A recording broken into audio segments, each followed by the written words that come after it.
Hi, this is Christy Whitman with the Quantum Success Show, where you can get your information and inspiration to create your desires.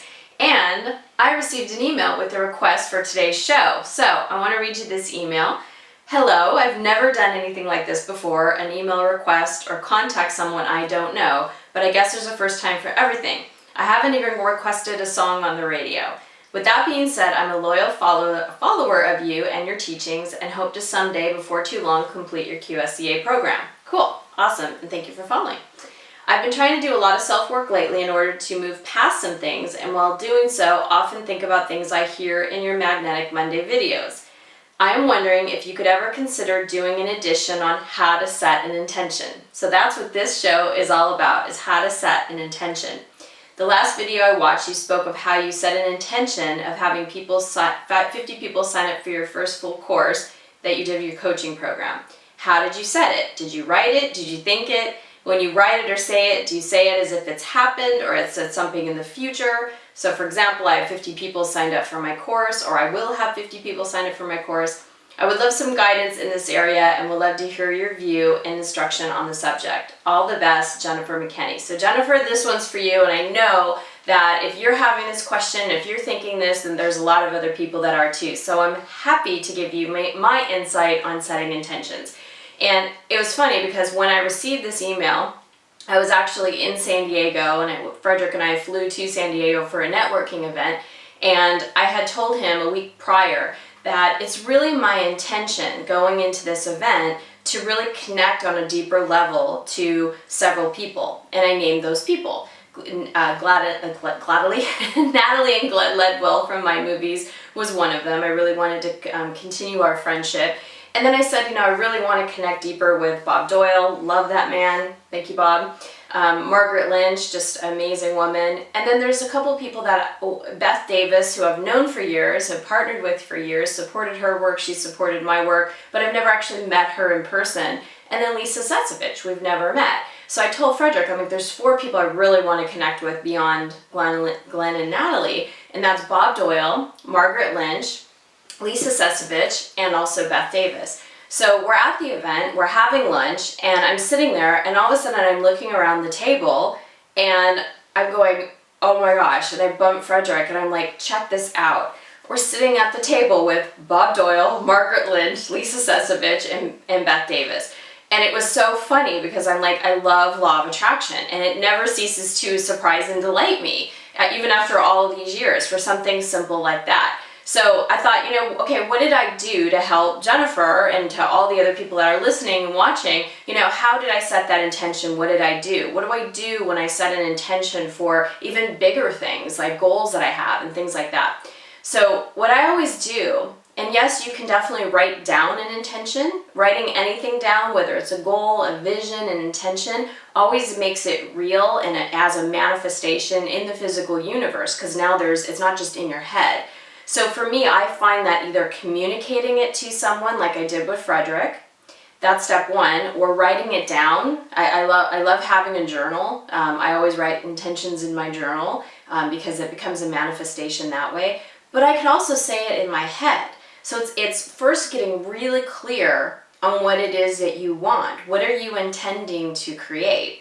And then the second step, no matter if it's writing it down, if it's telling somebody, if it's creating, writing it in your journal, if it's telling it to yourself, it's really stepping into the field and the feeling of it already happening. So for me, and this is where a lot of people get caught up in, for me, when I explained to Frederick that these are the people I want to connect with, I just imagined what it would be like to connect and to see and really experience knowing them on a deeper level. So even if it was just for a split second, it was like I got into that field, I got into that vortex of connecting with them.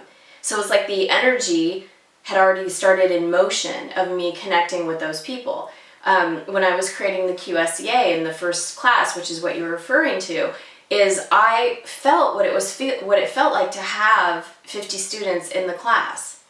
I feel what it feels like, whatever with my intention. So even if I'm intending to go into downtown Montreal and I want smooth ride, I want, clear roads, I'll set that intention and then I'll feel what that feels like just for a moment, so that my energy is already going out and pre-paving it so that it's already in manifestation. So the most important thing is, one, get clear. And yes, you'd never want to say what you don't want. You don't want to say, well, my intention is to not feel any pain. Like, we were at the business event, my mom was there, and she was wanted to have her knees done. And she was setting an intention that I want to have my knees straightened because she was having knee surgery, and I don't want any pain. And it's like, no, that's not the intention. You want to be, and it's not even pain-free. You want to be in well-being. You want to feel good. You want it to go smoothly. So yes, say it in a positive way for what you do want, not for what you don't want. So I don't set the intention as I get in my car and go, okay, my intention is not to have traffic. My intention is to have smooth, open roads. And then step into that feeling of that. So some people say write it down if that feels comfortable for you. I always am a proponent of that for sure, because I feel like once it's written down, it's manifested. But I also know that when I do communicate to someone that an intention that I have, make sure it's someone that you can trust with that intention.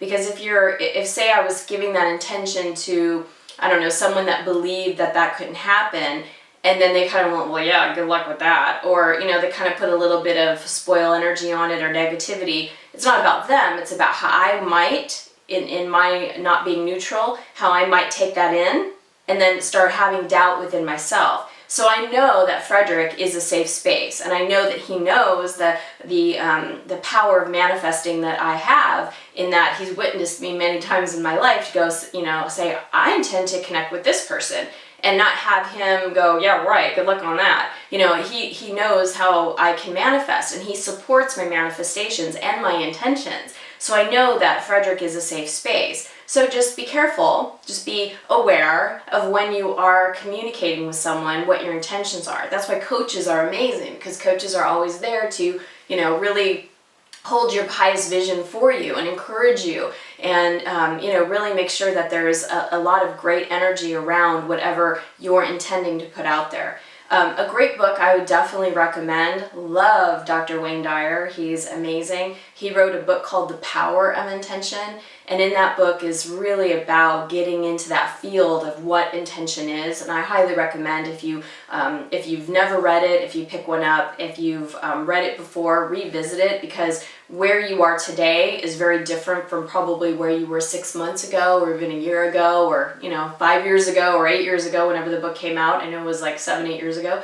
So pick that up again and reread it, and see with the knowledge and the consciousness expansion that you now have, and who you are showing up today, how that information hits you at a totally different level. Because I bet wherever you were when you read it the first time, you're totally different now, and even in your consciousness and understanding. So thank you so much, Jennifer, for that question. It was great. And as we were in California, we were calling home and talking to the boys, Alex would say, I have no more words for you. So wrapping it up today, I have no more words for you. I don't have any more words for you. I have no more words